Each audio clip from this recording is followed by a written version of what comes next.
खबर भारत में आपका स्वागत करती हूँ। आइए सुनते हैं एक कहानी जिसका शीर्षक है खुशियों का रहस्य। एक सेठ जी जो हीरो के व्यापारी है और दिल्ली से मुंबई हीरो का व्यापार करते हैं। एक दिन सेठ जी बहुत से हीरे दिल्ली से मुंबई लेकर जा रहे थे। उन हीरो की कीमत करोड़ों में थी। इन हीरो को सेठ जी ने एक पोटली में बांधकर अपने पास रख लिया था। सेठ जी जैसे ही दिल्ली से मुंबई जाने वाली ट्रेन में चढ़े, एक चोर भी उनके साथ ट्रेन में चढ़ गया। इस चोर को यह पता चल गया था कि आज सेठ जी करोड़ों के हीरे लेकर मुंबई जा रहे हैं। दिल्ली से मुंबई जाने में 2 रातों का समय लगना था।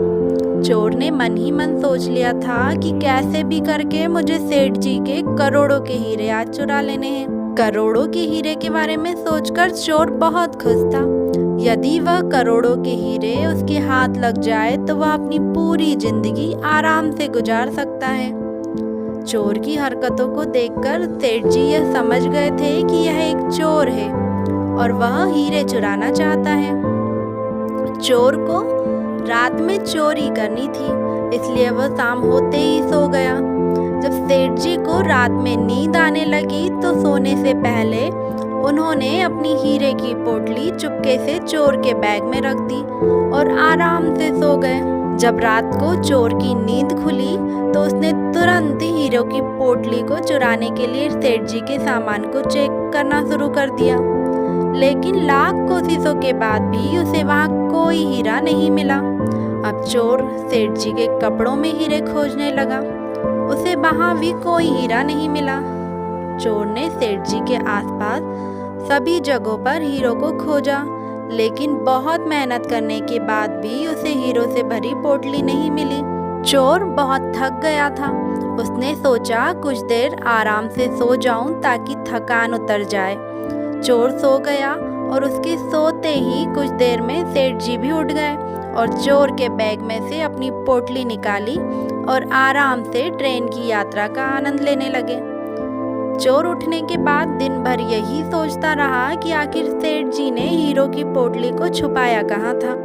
कुछ देर सोचने के बाद चोर ने दूसरी रात को हीरो को चोरी करने का निश्चय किया। दूसरी रात भी चोर पहले की तरह जल्दी सो गया। रात को सोने से पहले सेठ जी ने हीरे की पोटली को चोर के बैग में रख दिया और आराम से सो गए। रात को चोर उठा।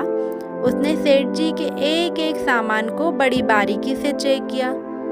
सभी आसपास की जगह पर उसने हीरो को खोजा, लेकिन बहुत प्रयास करने के बाद भी वह हीरो को खोज नहीं पाया।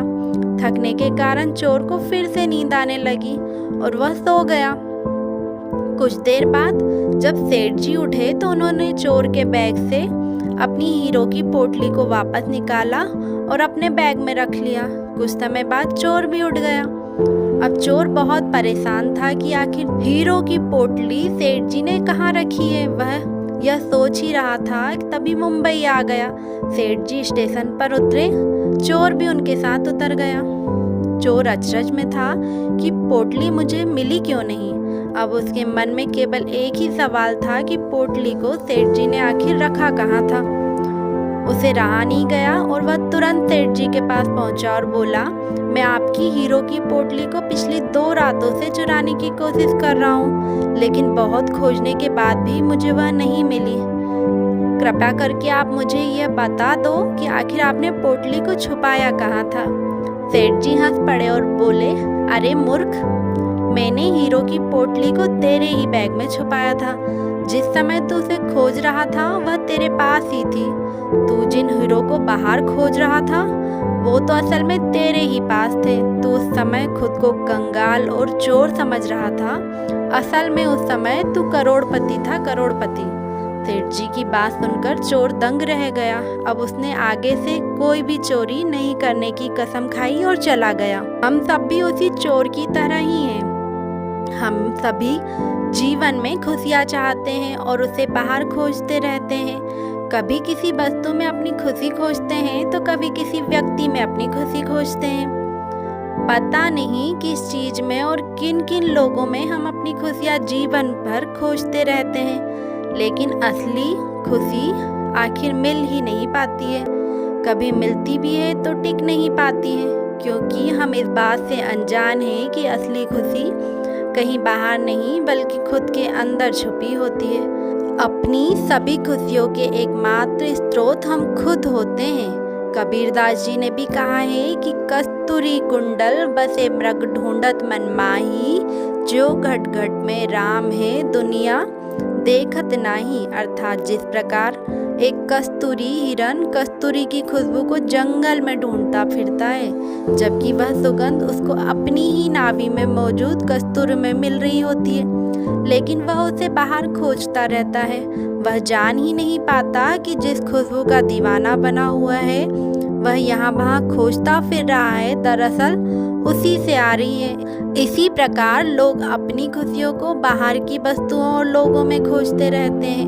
वह यह कभी समझ ही नहीं पाते कि खुशियों का रहस्य या असली खुशी तो उनके अंदर मौजूद है। इसी तरह की कहानियों को सुनने के लिए जुड़े रहें खबर भारत के साथ। चैनल को लाइक, शेयर और सब्सक्राइब करना ना भूलें।